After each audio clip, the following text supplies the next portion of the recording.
California's legislature passed a bill Monday that would create a panel that would set wages and conditions for 500,000 fast food workers in the state. Workers could make up to $22 an hour starting next year if, and a big if here, if Governor Gavin Newsom signs the bill. Joining us now is Mary Kay Henry, the president of the Service Employees International Union. Nice to have you on the program. Why is this the right way to go about it rather than have these franchises unionize? Well, these workers have been trying to organize inside stores for 10 years, and they understand that the solution to their problem needs to be beyond one store at a time, and setting a statewide table that puts franchise owners, workers, and government together allows those groups to tackle the problems of low pay, health and safety issues, and harassment and discrimination on the job. Now, obviously, we're waiting for a response from some of the restaurant community. Now, some of them are saying the business interests are saying it unfairly targets the fast food industry and will drive up food prices. What's your response to that? You know, they said that when we fought for 15, and what has happened instead is $15 minimum wage has put more money in the pockets of working people who are spending it in their neighborhoods, and that's creating more jobs. And so I think what would really benefit all of us at this moment is if industry could come to the table thinking together about how to solve the problems of worker shortages and education and training needs that they have, and link arms with their frontline workforce to improve conditions for consumers, workers, and employers at the same time. That number, Mary Kay, 20% comes from UC Riverside. It's independent analysis that says, again, the cost of food for these restaurants, and it has to be more than 100 locations across the country, 20% increases for food costs would dramatically impact lower income residents of California. How concerned are you about that?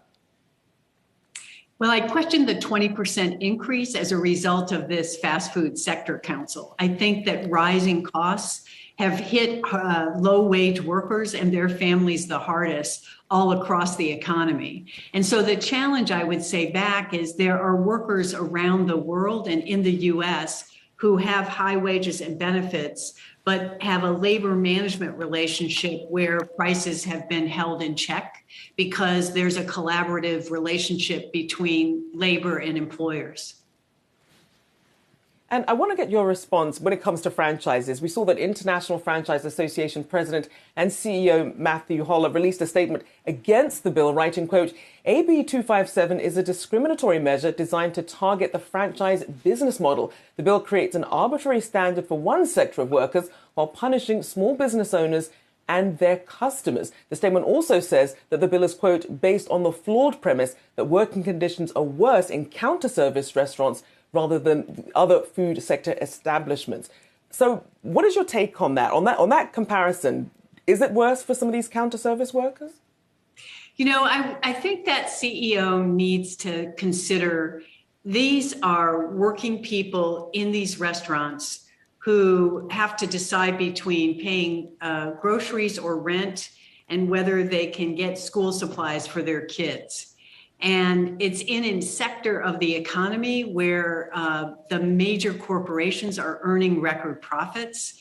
And this is simply a way for working people, employers, and government to come together to think about what wage is reasonable that doesn't make food prices go out of control or hurt the customer, but allows the workers on the front lines of these stores to live with dignity and respect and care for their children. And that's the key question that the Fast Food Sector Council is going to try and address in a way that puts all the stakeholders at a table. These workers do not want to eliminate the franchise model. They simply want to be able to work hard for a living and lead a decent life and have their children do better than they've done.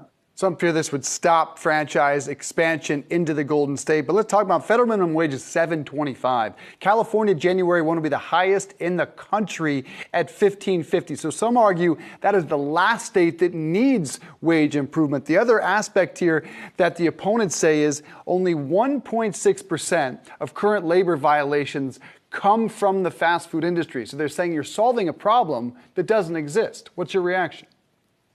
Well, low wages persist even in California. And $15 an hour, while it was a huge step forward back in 2015 when it was passed, has now been outstripped by rising prices. And there are many parts of California where a $15 minimum wage is like the $7.25 minimum wage in other parts of the country. And that's why the Sector Council is a huge step forward for employers and workers in being able to consider what is the best wage that is going to attract the workers they need, reduce the turnover that costs employers money, and creates a livable wage for the people doing these jobs on the front lines. And Mary Kay, we did already start seeing this unionization push across the country, especially during COVID, when a lot of workers were like, look, we're customer facing and we're under a lot of pressure here. In terms of the potential for this sort of bill to then sort of be replicated across the country, what's the likelihood? Well, the fast food worker movement has been very active in states outside of California. Workers came from New York and Illinois and Kansas and Missouri and Florida. And I expect that those workers are going to join together in their states and press their elected officials to create a new model that allows these jobs to be good jobs that people can raise their families on. It's now in the hands of Governor Newsom. Mary Kay Henry, thanks so much. Appreciate your insight here today.